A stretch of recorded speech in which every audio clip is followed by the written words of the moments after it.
আসসালামু আলাইকুম। আপনাদের সাথে আছে আমি জুবায়ের হাসান। অতীতের তিক্ততা ভুলে তুর্কি প্রেসিডেন্ট এরদোগান ও মিশরের প্রেসিডেন্ট এল সিসি দিন দিন আরও ঘনিষ্ঠ হচ্ছেন। গত ৪ ফেব্রুয়ারি তুরস্কের প্রেসিডেন্ট এরদোগান মিশরে রাষ্ট্রীয় সফরে যান। এই সফরে প্রেসিডেন্ট এরদোগানের সঙ্গে তুরস্কের শীর্ষ পর্যায়ের বহু কর্মকর্তারা ছিলেন। তাদের মধ্যে ছিলেন পররাষ্ট্রমন্ত্রী হাকান ফিদান, জাতীয় প্রতিরক্ষামন্ত্রী ইয়াসার গুলের, অর্থমন্ত্রী, পরিবার ও সামাজিক নীতি বিষয়ক মন্ত্রী, জ্বালানি ও প্রাকৃতিক সম্পদ মন্ত্রী, শিল্প ও প্রযুক্তিমন্ত্রী, যুব ও ক্রীড়ামন্ত্রী, স্বাস্থ্যমন্ত্রী, তুর্কি প্রেসিডেন্সিয়াল কমিউনিকেশনস ডিরেক্টর এবং প্রেসিডেন্টের প্রধান উপদেষ্টা সহ আরও অনেকে। তুরস্কের প্রেসিডেন্ট এরদোগান এবং মিশরের প্রেসিডেন্ট এল সিসি কায়রোতে এক বৈঠক করেন। এই বৈঠকে দুই নেতা একাধিক সহযোগিতা চুক্তিতে স্বাক্ষর করেন। বৈঠক শেষে কায়রোতে অনুষ্ঠিত এক যৌথ সংবাদ সম্মেলনে দুই নেতা গুরুত্বপূর্ণ বক্তব্য দেন। প্রথমত তারা গাজায় ইসরায়েল কর্তৃক সাম্প্রতিক যুদ্ধবিরতি লঙ্ঘনের তীব্র নিন্দা জানান। ইসরায়েলের ধারাবাহিক হামলায় এই লঙ্ঘনগুলো ঘটেছে বলে তারা উল্লেখ করেন। তারা ডোনাল্ড ট্রাম্প ঘোষিত গাজা শান্তি পরিকল্পনা সম্পূর্ণভাবে বাস্তবায়নের জন্য ইসরায়েলের প্রতি আহ্বান জানান। বস্তুত গাজা শান্তি পরিকল্পনার লক্ষ্য ছিল গাজায় ফিলিস্তিনি জনগণের বিরুদ্ধে ইসরায়েলের ২ বছর ধরে চলা গণহত্যামূলক যুদ্ধের অবসান ঘটানো। প্রেসিডেন্ট এরদোগান বলেন, মিশরীয় প্রেসিডেন্টের সাথে বৈঠকে ফিলিস্তিন ইস্যুই ছিল তাদের মধ্যকার প্রধানতম আলোচ্য বিষয়। তিনি বলেন, গাজায় একটি মানবিক বিপর্যয় অব্যাহত রয়েছে।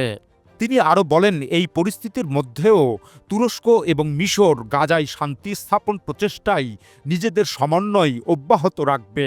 তিনি উল্লেখ করেন, যুদ্ধবিরতি কার্যকর থাকা সত্ত্বেও আজ ইসরায়েলি হামলায় ২৩ জন মানুষ নিহত হয়েছেন। নিহতদের মধ্যে শিশুরাও অন্তর্ভুক্ত রয়েছে। প্রেসিডেন্ট এরদোগান ও প্রেসিডেন্ট সিসি এই দুই নেতা বিভিন্ন আন্তর্জাতিক ইস্যু নিয়েও আলোচনা করেন। সেই আলোচনায় ইরান, সুদান এবং সোমালিল্যান্ড নিয়ে তাদের উদ্বেগের বিষয়গুলো অন্তর্ভুক্ত ছিল। তারা দুজনেই সুদানে প্রায় ৩ বছর ধরে চলা গৃহযুদ্ধের অবসানের উপর জোর দেন। তারা বলেন, সুদানে একটি যুদ্ধবিরতি এবং একটি সর্বাঙ্গীন শান্তি চুক্তি জরুরি। প্রেসিডেন্ট এরদোগান বলেন, যুক্তরাষ্ট্র ও ইরানের মধ্যে ক্রমবর্ধমান উত্তেজনার প্রেক্ষাপটে তুরস্ক মধ্যস্থতার চেষ্টা চালিয়ে যাচ্ছে। তিনি বলেন, ইরানের পারমাণবিক কর্মসূচি নিয়ে সৃষ্ট বিরোধ সহ সব ধরনের বিরোধ নিষ্পত্তির জন্য কূটনীতিই হল সবচেয়ে উপযুক্ত পদ্ধতি। তুর্কি প্রেসিডেন্ট গত বছর ইসরায়েল কর্তৃক সোমালিল্যান্ডকে স্বীকৃতি দেওয়ার সিদ্ধান্তেরও সমালোচনা করেন। তিনি এই সিদ্ধান্তকে সোমালিয়ার সার্বভৌমত্বের লঙ্ঘন বলে অভিহিত করেন। তুর্কি প্রেসিডেন্ট এরদোগানের এই সফরে মিশর ও তুরস্ক একটি সামরিক সহযোগিতা চুক্তিতে স্বাক্ষর করে। দুই দেশ দ্বিপাক্ষিক বাণিজ্য $15 বিলিয়ন উন্নীত করার লক্ষ্যে কাজ করার সিদ্ধান্ত নিয়েছে। প্রেসিডেন্ট এরদোগান ও প্রেসিডেন্ট এল সিসি প্রতিরক্ষা, স্বাস্থ্য এবং কৃষি খাতে একাধিক দ্বিপাক্ষিক চুক্তিতে স্বাক্ষর করেন। তারা বাণিজ্যিক সম্পর্ক আরও গভীর করার পরিকল্পনা নিয়েও আলোচনা করেন। প্রেসিডেন্ট এল সিসি বলেন, আমরা দ্বিপাক্ষিক বাণিজ্যের পরিমাণ $15 বিলিয়ন উন্নীত করার প্রয়োজনীয়তা পুনর্ব্যক্ত করেছি।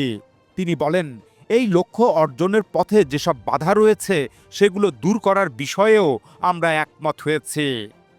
প্রেসিডেন্ট এরদোগান কায়রোতে অনুষ্ঠিত তুর্কি মিশরীয় দ্বিপাক্ষিক বিজনেস ফোরামের সমাপনী অধিবেশনেও অংশগ্রহণ করেন। তুরস্কের প্রেসিডেন্সি থেকে দেওয়া এক বিবৃতিতে বলা হয়, দুই পক্ষ জ্বালানি তেল, তেলজাত পণ্য এবং পেট্রোকেমিক্যাল খাতে সহযোগিতা জোরদারে একমত হয়েছে। বিবৃতিতে আরও বলা হয়, বিদ্যুৎ এবং নবায়নযোগ্য জ্বালানি খাতেও সহযোগিতা বাড়ানো হবে।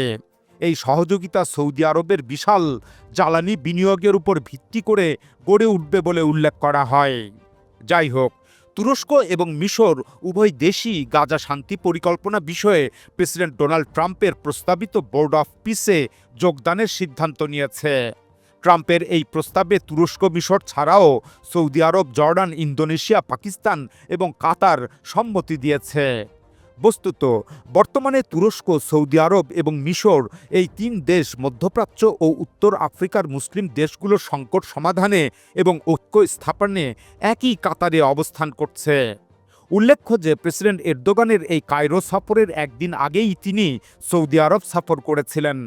তুরস্ক জানিয়েছে তারা সৌদি আরবের সঙ্গেও অর্থনৈতিক এবং জ্বালানি সহযোগিতা জোরদার করার পরিকল্পনা করছে, যার প্রতিফলন ঘটে 2 বছরেরও বেশি সময় পর এরদোগানের প্রথম সৌদি আরব সফর। এই সফরকে দুই দেশের মধ্যে সম্পর্ক উষ্ণ হওয়ার একটি ইঙ্গিত হিসাবে দেখা হচ্ছে। 2018 সালে সৌদি নাগরিক সাংবাদিক জামাল খাশোগিকে ইস্তাম্বুলের সৌদি কনসুলেটে সৌদি এজেন্টদের দ্বারা হত্যার ঘটনার পর থেকে সৌদি আরব এবং তুরস্ক এই দুই দেশের মধ্যে সম্পর্ক দীর্ঘদিন টানাপোড়েনের মধ্যে ছিল। এদিকে নতুন ভূরাজনৈতিক বাস্তবতায় সৌদি আরব এবং তুরস্কের মধ্যে নতুন যে সখ্যতা গড়ে উঠছে, সেই একই চিত্র দেখা যাচ্ছে তুরস্ক ও মিশরের মধ্যে সম্পর্ক উষ্ণ হওয়ার ক্ষেত্রে। অথচ এই দুই দেশের মধ্যে একসময় প্রচণ্ড বিরোধ শুরু হয়েছিল। যেমন 2011 সালে মিশরে আরব বসন্তের ঢেউ শুরু হলে তুরস্ক তাতে সমর্থন দেয়। এতে ক্ষমতাচ্যুত হন মিশরের দীর্ঘ কয়েক বছরের স্বৈরশাসক প্রেসিডেন্ট হোসনি মোবারক। মিশরের এই বিপ্লব পরবর্তীকালে সেখানে এক অবাধ ও নিরপেক্ষ নির্বাচনের মাধ্যমে ক্ষমতায় অধিষ্ঠিত হন ব্রাদারহুড রাজনৈতিক দলের নেতা মোহাম্মদ মুরসি। প্রেসিডেন্ট এরদোগান মিশরের এই রাজনৈতিক পট পরিবর্তনে ব্রাদারহুডকে সমর্থন দেন এবং তিনি মোহাম্মদ মুরসিকে ঘনিষ্ঠভাবে আলিঙ্গন করেন। কিন্তু 2013 সালে জেনারেল সিসি মোহাম্মদ মুরসি ও ব্রাদারহুডকে উৎখাত করে সেখানকার ক্ষমতা গ্রহণ করেন। প্রেসিডেন্ট এরদোগান এর তীব্র বিরোধিতা ও কঠোর নিন্দা করেন এবং মিশরের সাথে তুরস্কের সকল প্রকার কূটনৈতিক সম্পর্ক একেবারেই ভেঙে পড়ে। উল্লেখ্য যে সৌদি আরবের সাথেও তুরস্কের এ ধরনের একই অবস্থার সৃষ্টি হয়। বস্তুত সৌদি আরব সহ মধ্যপ্রাচ্যের রাজতান্ত্রিক সরকার প্রধানরা এবং উত্তর আফ্রিকার মুসলিম দেশগুলোর স্বৈরশাসকরা প্রেসিডেন্ট এরদোগান ও তুরস্ককে ভয় করতে থাকে। তারা মনে করেন প্রেসিডেন্ট এরদোগান এবং তুরস্ক মধ্যপ্রাচ্য ও উত্তর আফ্রিকার মুসলিম দেশগুলোতে রাজনৈতিক আন্দোলনকে সমর্থন দানের মাধ্যমে তাদের বাদশাহীতন্ত্র উচ্ছেদ করে গণতন্ত্র প্রতিষ্ঠায় মদদ দিতে পারে। এ কারণেই 2011 থেকে 2023 সাল পর্যন্ত সৌদি আরব, মিশর এবং এই অঞ্চলের অন্যান্য মুসলিম দেশগুলোর সাথে তুরস্কের সম্পর্ক নাজুক অবস্থায় পৌঁছায়।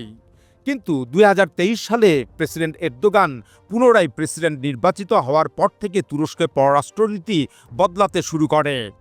আর এরদোগানের পরিবর্তিত এই পররাষ্ট্রনীতির কারণেই এখন ওই মুসলিম দেশগুলোর সাথে তুরস্কের সম্পর্ক স্বাভাবিক হতে শুরু করেছে। বর্তমানে এসব দেশগুলোর সাথে তুরস্কের সম্পর্ক শুধুমাত্র বাণিজ্যিক সম্পর্কেই সীমাবদ্ধ থাকছে না, বরং তা দৃঢ় সামরিক সম্পর্কে পরিণত হচ্ছে। আর তা ইসরায়েলের জন্য যথেষ্ট মাথা ব্যথার কারণ হয়ে দাঁড়িয়েছে। কেননা ইসরায়েল ও ফিলিস্তিন ভূখণ্ডের অবস্থান হল সিরিয়া এবং মিশরের মধ্যবর্তী স্থলে মাঝখানে। বর্তমানে সিরিয়ার নতুন সরকারের সাথে তুরস্কের ঘনিষ্ঠ সামরিক সখ্যতা গড়ে উঠছে। এই অবস্থায় আবার যদি মিশরের সাথেও তুরস্কের সামরিক ঘনিষ্ঠতা পূর্ণ মাত্রা পায়, তাহলে সিরিয়া ও মিশর এই দুই প্রান্ত থেকে ইসরায়েল কোণঠাসা হয়ে পড়বে। এখন এ পর্যন্তই। আল্লাহ হাফেজ।